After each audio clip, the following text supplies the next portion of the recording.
Oke, kenapa sih lahir sosok seperti itu? Ada yang menganalisis situasi saat itu. Ini kan puncak-puncaknya kejayaan Abbasiyah. Masyarakat sedang jaya-jayanya. Banyak orang kaya mendadak, sukses mendadak, terus lupa diri. Sebaliknya, ada juga yang sangat benci dengan kekayaan dan kemewahan dan lupa diri itu, terus menarik diri. Jadi ada yang ekstrim lupa diri, ada yang melarikan diri dari dunia. Ada ulama-ulama tertentu yang merasa bahwa dunia sudah rusak, dunia sudah kacau, maka dia menarik diri, menganggap dunia itu hina dan rendah. Sementara sebagian masyarakat yang lain yang dikejar kemewahan, kekayaan. Kondisi semacam ini, kalau versinya Abu Nuwas ini memuakkan. Dua-duanya tidak original. Abu Nuwas ini mirip kayak Nietzsche yang bahwa orang itu hidup hari ini versi dirinya sendiri. Kalau ingin seneng ya seneng aja. Kalau ingin apa ya lakukan aja. Tidak usah dibelenggu oleh apapun. Itu situasi yang mengawali sosok lahirnya Abu Nuwas masa muda. Meskipun dia ilmu agamanya dalam, tapi kemudian dia jatuh pada kesimpulan bahwa masyarakat ini sakit dan mungkin tidak bisa sembuh. Karena itu ngapain capek-capek, aku juga harus seneng-seneng. Sudahlah, kita nikmati hidup hari ini dan sekarang. Makanya nanti ciri-ciri syairnya Abu Nuwas ada 1, 2, 3, 4, 5. Yang pertama khomer, senang-senang, mabuk. Beberapa syairnya sangat erotis, makanya saya nggak akan bawa yang itu ke sini, nanti kena sensor. Ya, beberapa sangat erotis kesannya. Ya, nanti rekamannya ada suara tut gitu, karena tidak boleh diucapkan. Terus satir. Satir itu seolah-olah memuji, tapi sebenarnya dia melecehkan atau merendahkan, atau sebaliknya seolah-olah merendahkan tapi sejatinya meninggikan. Itu gaya satir.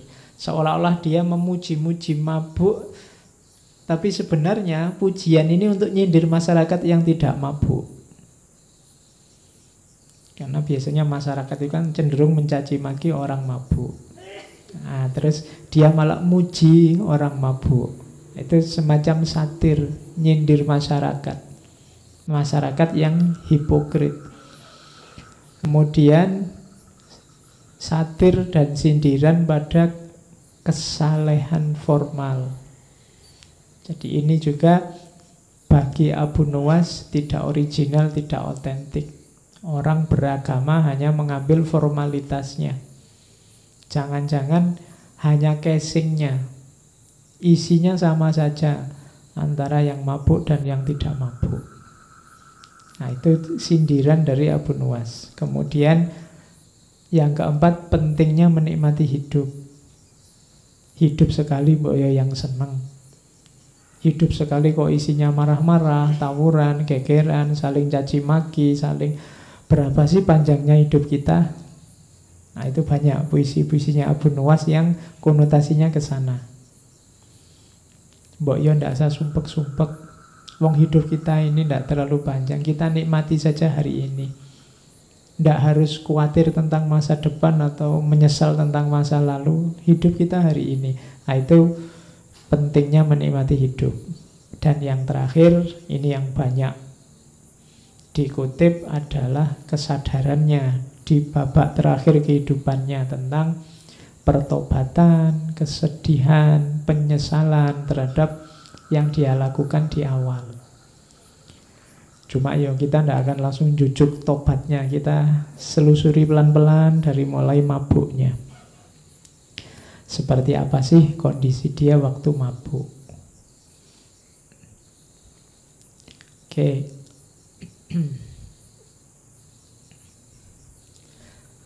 Ini saya kutip lagi. Dia gelarnya adalah pelopor penyair Homer. Makanya puisinya dikenal sebagai Homriyat. Katanya Toha Hussein, kenapa sih kok Abu Nuwas yang disebut pemuka penyair Homer? Padahal sebenarnya banyak sastrawan penyair yang cirinya Homer atau suka minum. Katanya Toha Hussein, karena Abu Nuwas ini minum ini tidak untuk iseng, tidak untuk mumpung aku sumpek tak minum, ini kan minum hanya sekali-sekali untuk selingan. Tapi waktu Abu Nuwas muda, minum itu sudah jalan hidupnya. Ya, jadi katanya Toha Hussein, ini khas Abu Nuwas ini, pokoknya tidak ada hari tanpa minum. Minum itu sudah jadi jalan hidup. Jadi dia bukan selingan, dia bukan tempelan. Kalau jalan hidup tidak bisa dipisah. Nanti bisa kamu kiaskan dengan rokok ya. Kalau sudah jalan hidup tidak bisa dipisah. Jadi karena memang eksistensimu sudah menyatu dengan, kalau Abu Nuwas dengan minumnya. Kalau tidak minum bukan Abu Nuwas itu. Sama kayak kamu, kalau nggak ngerokok bukan kamu berarti. Kalau kamu ya mesti ngerokok. Itu logikanya katanya Toha Hussein. Kenapa kok Abu Nuwas ini dianggap pelopor penyair Homer? Itu salah satu puisinya yang dari Diwan Abu Nuwas itu. Ingatlah, segarkan aku dengan Homer, dan katakan bahwa itu Homer.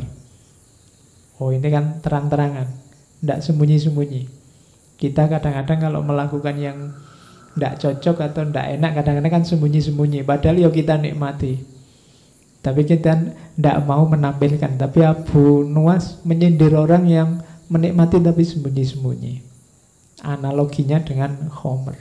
Dan katakan bahwa Homer ya Homer, jangan kau segarkan aku dengan kerahasiaan, apabila mungkin dilakukan dengan transparan.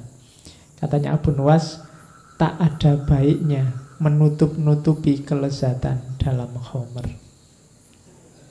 Itu kan dahsyat sekali. Dia ingin terang-terangan. Kamu pemabuk ya? Iya. Dia terang-terangan, tidak sembunyi-sembunyi. Kalau kamu tidak suka pemabuk, ya tidak usah dekat-dekat aku, kan gampangnya gitu. Dan bagiku mabuk itu enak, kan itu. Itu Abu Nuwas.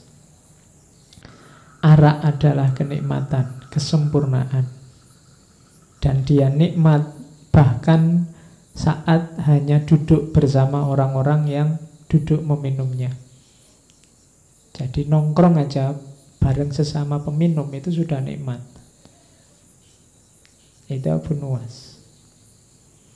Bahkan ini kontroversi luar biasa, ini ceritanya Ibnu Mandzur. Satu ketika Abu Nuwas ini masih mabuk terus sholat. Imamnya membaca Al-Kafirun, Qul ya ayyuhal kafirun. Itu jawab Abu Nuwas. Terus dia jawab labbaik. Iya. Jadi kan itu, katakan wahai orang kafir itu, yo aku ngono. Iya.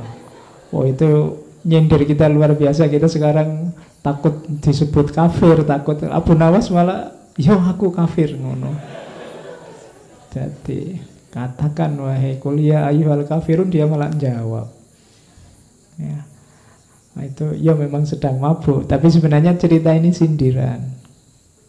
Jadi kita semua itu biasanya kafir tidak ngaku. Kafir itu kan jenisnya banyak macam-macam. Dan Abu Nuwas ngasih contoh terang-terangan waktu sholat lagi. Iya, kuliah ayyuhal kafirun labbaik. Nah, itu. Imamnya kaget mesti. Terus dia diinterogasi lama. Kalau hari ini itu sudah pelecehan, masuk penjara ini pasti. Tapi terus dilepaskan Karena alasannya, oh enggak, orang ini memang suka ndagel kok, pelawak dia ini. Mungkin maksudnya ngelawak tapi waktunya ndak pas ya. Kesimpulannya gitu terus dilepaskan. Itu enaknya jadi pelawak kan gitu. Kamu kalau keliru tinggal ngomong, oh itu cuma guyon kok, itu ndak serius. Nah itu Abu Nuwas kan memang beliau ini terkenal aneh-aneh. Karena ada cerita satu ketika dia teriak-teriak, ini loh Abu Nawas, aku orang yang tidak suka kebenaran. Aku orang yang cinta fitnah. Dan aku orang yang lebih kaya dari Allah. Rame heboh orang satu kota, dipanggil oleh Harun al-Rasyid kan, kamu itu stres apa mabuk? Kok kalimatmu kontroversial semua? Loh, yang saya ucapkan tidak ada yang salah Raja. Orang-orang aja tidak betah mendengarkan kelanjutannya. Jadi aku orang yang benci kebenaran karena neraka itu kebenaran, kematian juga kebenaran. Jadi aku benci neraka, aku benci kematian. Aku cinta fitnah, kan ada ayatnya, amwalukum wa auladukum fitnah. Anak-anak kecil kan ya fitnah. Jadi aku cinta fitnah itu maksudnya aku suka punya duit banyak, aku suka anak-anak. Lah tapi kok bisa kamu lebih kaya dari Allah? Loh saya punya anak, Allah enggak punya.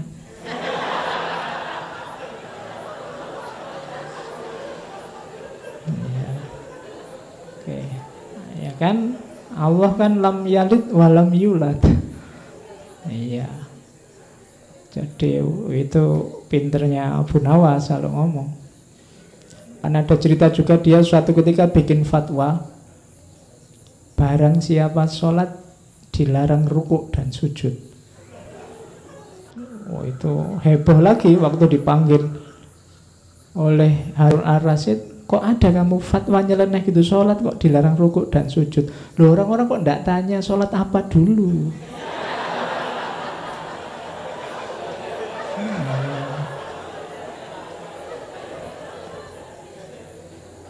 Ya, itu maksud saya kan untuk sholat jenazah. Ya mesti aja ndak pakai rukuk, ndak pakai sujud. Itu caranya Abu Nuwas untuk dekat sama raja, melakukan kritik tapi selamat. Oke, kita lanjutkan. Jadi ini gayanya. Jadi kemabuannya, wadahnya memang mabuk, tapi sebenarnya ada rahasia kritik-kritik tertentu di situ ketika dia bikin kemabukan. Nah ini yang saya bilang tadi pakai dalil. Ini salah satu puisinya. Dia bilang, biarlah masjid-masjid itu dipenuhi oleh orang yang sholat, kita minum khamr aja sepuasnya. Kenapa kok gitu? Tuhan pun tak pernah mengatakan neraka wil bagi pemabuk, tapi Tuhan justru berfirman neraka wil bagi orang yang sholat. Oh ya, kan ada fawailul lil musallin, tidak ada fawailul lil pemabuk. Jadi mabuk itu ini mesti diucapkan waktu mabuk. Tapi ada rahasia nasihatnya. Nasihatnya apa? Hati-hati pakai ayat. Kadang-kadang saya bilang tadi, kita sering menjustifikasi kesalahan-kesalahan kita dengan ayat, dengan cara meletakkan ayat tidak pada tempatnya. Ayatnya untuk apa, kita pakai untuk apa. Kalau bisa semacam itu, kita mending tidak usah sholat. Sholat malah masuk neraka. Malah ayat yang tegas bilang bahwa pemabuk masuk neraka tidak ada. Kalau celaan pada pemabuk beberapa ayat. Ini kan sindirannya Abu Nuwas pada orang yang pakai dalil. Dalil yang tidak sekedar pakai dalil, harus pas digunakan di ruang dan waktu dan kasus yang pas. Karena kalau tidak nanti kita melakukan apa, pakai dalil apa, padahal dalil itu tidak untuk itu. Oke, yuk kayak kamu misalnya Dzalikal kitabu la raiba fihi. Kitabu ya maksudnya Al-Qur'an. Jangan kok pegang bukumu. Dzalikal kitabu la raiba fihi. Kitabku ini, bukuku ini ndak diragukan lagi, itu ngawur. Wong itu ayatnya untuk Al-Qur'an. Jadi hati-hati pakai ayat, pakai dalil. Setiap dalil ada ruang, waktu, dan konteksnya. Sama kayak sindirannya Abu Nuwas ini. Kita kan sering pakai fawailul lil musallin. Cuma kan itu tidak bisa dipotong. Alladzina hum an sholatihim sahun. Orang-orang yang sudah sholat tapi lalai. Sholat tapi lalai, jangan-jangan makomnya mirip pemabuk yang disebut oleh Abu Nuwas tadi. Oke, terus. Nah, ketika orang tanya Abu Nuwas, syairmu hampir semua isinya khomer-khomer aja. Maksudnya khomer itu minuman itu toh. Abu Nuwas bilang, siapa yang bilang? Makna khomer telah muncul tersamar. Lalu ia hilang dalam ketidakpastian. Saat dicoba dijauhkan dari tatapan pelupuk mata, seketika itu terputus khayal tentangnya. Karena ingkar terhadap keyakinan, keraguan itu datang. Sehingga akan kau lihat nyata selama tidak menggunakan mata kepala. Jadi ini menegaskan tadi bahwa syair-syair yang memprovokasi orang untuk mabuk dan macam-macam tadi, memaknainya tidak harus letterlock terus ayo minum minuman keras. Jadi simbolnya bisa macam-macam, wong itu samar kok. Khomer itu kan simbol bagi kemabukan. Mabuk itu bisa macam-macam. Kamu bisa mabuk dunia, kamu bisa mabuk harta, kamu banyak hal bisa membuatmu mabuk. Tidak cuma khomer. Wong kamu naik bis ngadep belakang aja bisa mabuk. Ya. Makanya maknanya samar, tidak tegas. Ya silahkan ditafsirkan sesuai situasimu masing-masing. Tapi memang konotasi khomernya sangat terasa. Dia sering dan banyak pakai kata-kata khomer. Makanya syair-syairnya disebut khomriyat. Nah, itu pinternya Abu Nuwas. Dia menciptakan genre sendiri dalam tradisi kepenyairan.